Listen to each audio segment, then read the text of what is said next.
Bonjour, c'est Alex de Waterfall Revenue. Bienvenue dans ce nouvel épisode de notre podcast Waterfall Revenue. C'est le 5e épisode d'une série, donc si vous n'avez pas vu les autres épisodes, vous pouvez les écouter avant ou après. Il n'y a pas d'ordre particulier. Aujourd'hui, on va démystifier un autre mythe persistant. C'est celui qui est le plus compétent qui décrocherait la promotion.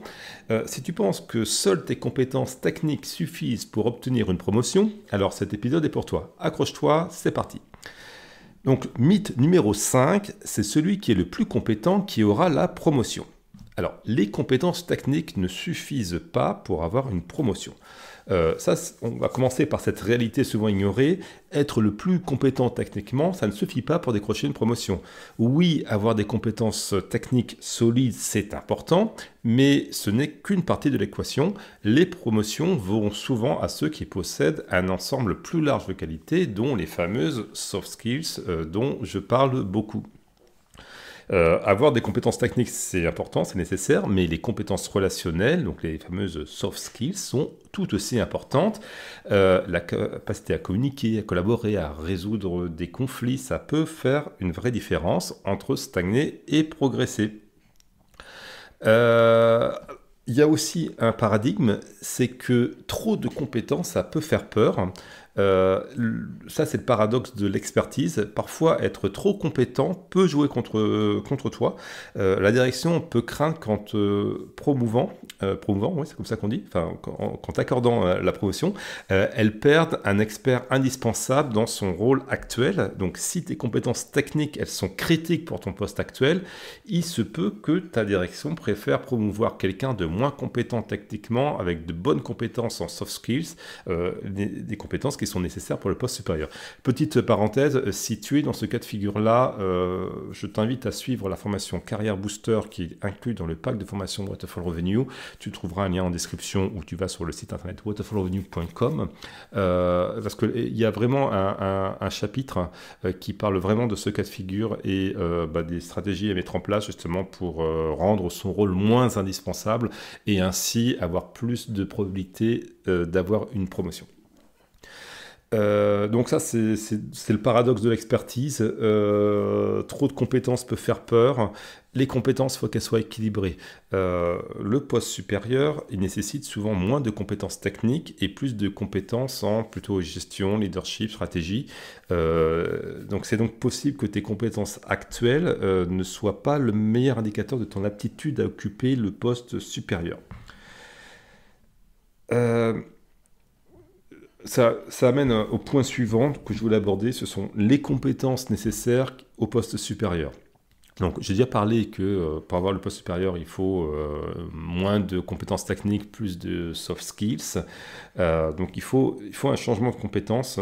Les compétences nécessaires pour un poste supérieur ne sont pas les mêmes que pour ton poste actuel. Et donc, ça, c'est vraiment important. La sélection pour une promotion, elle ne se base pas sur la maîtrise des compétences techniques pour occuper ton poste actuel, mais elle se base sur la perception de ta maîtrise des compétences requises pour occuper le poste supérieur, le poste visé. Alors ça, c'est vraiment important. Donc, s'il y a deux personnes, ton collègue et toi, qui visez une promotion, admettons le poste de votre chef qui part, eh bien, c'est pas celui qui aura qui sera le meilleur dans l'exercice de ses compétences actuelles pour son poste, qui aura le poste du chef, c'est celui qui sera perçu comme étant le plus à même à maîtriser les compétences du chef, et les compétences du chef ne sont pas les mêmes que les compétences que tu utilises actuellement. Forcément, il y a des compétences techniques, il y a une base commune, mais ce ne sont pas les mêmes choses. Les fiches de poste sont différentes et les attentes de la hiérarchie sont différentes. Donc, tu seras vraiment évalué sur la perception de ta supérieure à avoir les compétences pour le poste supérieur.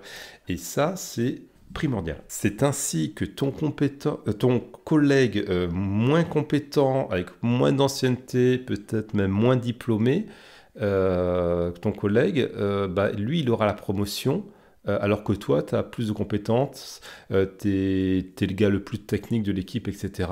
Et pourtant, tu n'auras pas eu la promotion. Ça, ce paradigme-là, il est indispensable à comprendre si tu veux avoir des promotions et surtout pour bien comprendre pourquoi tu n'as pas eu certaines promotions et tu as raté déjà dans ta carrière un certain nombre de promotions. Euh, Ça explique pourquoi il y a certaines personnes qui peuvent obtenir une promotion malgré des performances qui sont plutôt moyennes dans leur poste actuel. Et parfois, alors c'est vraiment un peu tiré par les cheveux, mais il y a des directions qui vont se dire, bon, lui, il n'est pas super bon dans ce qu'il fait, donc je préfère le promouvoir à faire le rôle du manager qui a besoin d'être moins compétent sur les choses techniques pour pouvoir recruter quelqu'un de plus technique qui sera meilleur pour le remplacer. Donc il y a des choses comme ça paraît tiré par les cheveux, mais dans la pratique, il y a vraiment des raisonnements comme ça qui se font. Exemple réel, moi j'ai vu des gens mal notés, enfin je parle des notations annuelles, obtenir des promotions. J'ai même vu quelqu'un, alors là c'était dans un contexte pas français, mais qui était en need improvement, c'est-à-dire qui a besoin d'improvement, donc c'est pas un bon rating, c'est pas une bonne note. Et ben cette personne-là, elle a été promue quelques mois après. Bon, je ne te conseille pas de suivre cet exemple parce que, d'ailleurs, cette personne, dans ce cas précis, n'est pas restée très longtemps à son nouveau poste, elle n'a pas été confirmée à son nouveau poste, mais en tout cas, elle a réussi à avoir la promotion malgré des mauvaises notations. Donc, je ne dis pas qu'il faut avoir des mauvaises notations pour être promu. L'idéal, c'est évidemment d'avoir les meilleures compétences techniques, les meilleures soft skills, et donc du coup, il n'y a pas photo, c'est toi qui vas avoir la promotion parce que tu coches toutes les cases. Mais si tu as entre meilleures compétences techniques et meilleures soft skills pour le poste supérieur, les directions vont souvent préférer quelqu'un qui a les meilleures soft skills pour occuper le poste supérieur. Parce que le gars qui a les meilleures soft skills, s'il lui manque des compétences techniques, il n'est pas très bon, il pourra toujours s'appuyer sur son équipe. Il saura le faire parce qu'il a de bonnes soft skills. Un autre aspect, évidemment, pour avoir des promotions, c'est l'importance de l'influence et de ce qu'on pourrait appeler, certains appellent la politique ou le réseautage, même si j'aime pas trop ces termes. Influence, leadership, donc il faut savoir influencer les autres et démontrer des qualités de leadership. Ça, c'est crucial pour obtenir des promotions. Peu importe à quel point tu es compétent techniquement, si tu ne peux pas inspirer et motiver ton équipe, les parties prenantes, alors tes compétences, elles resteront sous-utilisées. Donc apprends à guider, soutenir tes collègues, montre que tu peux être un leader efficace et être utile à ta direction. Le réseautage au sein de l'entreprise, c'est aussi un facteur clé qui est souvent négligé. C'est pour ça que la formation Waterfall Avenue, il y a toute une série d'exercices pratiques à mettre en place sur son poste de travail dans son entreprise pour t'aider justement à augmenter ton influence, à faire preuve augmenter tes capacités de réseautage également en interne, parce que ça, ce sont des éléments clés pour avoir des promotions. Donc il faut que tu connaisses tes collègues, peut-être faire des alliances, alors c'est pas...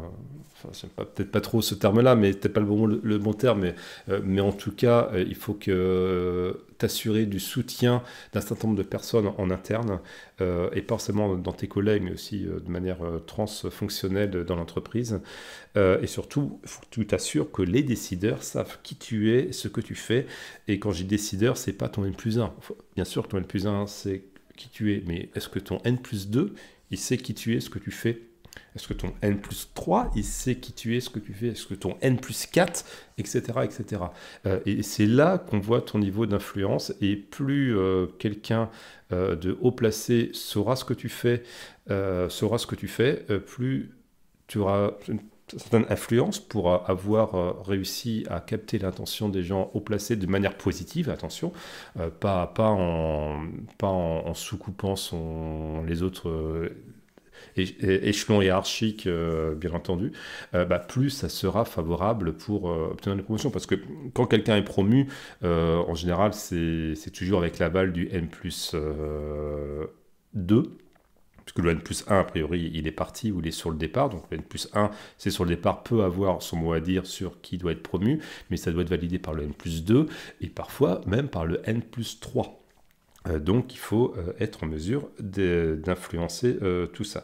Donc assure-toi que la direction sait qui tu es, ce que tu fais, parce que les promotions vont le plus souvent à ceux qui sont visibles et bien connectés en interne. Alors, quelques exemples concrets, fictifs, hein, mais c'est pas des gens réels, mais en tout cas, ce sont des stéréotypes de profils qu'on va retrouver dans les entreprises. Alors, on va prendre l'exemple de Thomas. Thomas est le plus compétent techniquement dans son équipe. Il connaissait tout sur les systèmes informatiques de l'entreprise, mais il travaillait souvent en solo et ne collaborait pas bien avec les autres. Et pendant ce temps-là, il y avait Julie, qui était beaucoup moins compétente techniquement, mais excellente en communication et en leadership, qui a été promu à sa place. Donc c'est un exemple fictif, mais parce que j'ai pas pris le temps de chercher un exemple réel, mais ce type de choses, ça se voit tout le temps, c'est vraiment dans les entreprises. Un autre exemple tout aussi fictif, mais représentatif de ce qu'on trouve souvent dans les entreprises, c'est Emma. Emma avait des compétences techniques solides. Elle a aussi pris l'initiative de proposer de nouvelles méthodes de travail, de former ses collègues. Elle avait une réelle capacité à influencer, à inspirer son équipe et c'est ce qui lui a valu une promotion.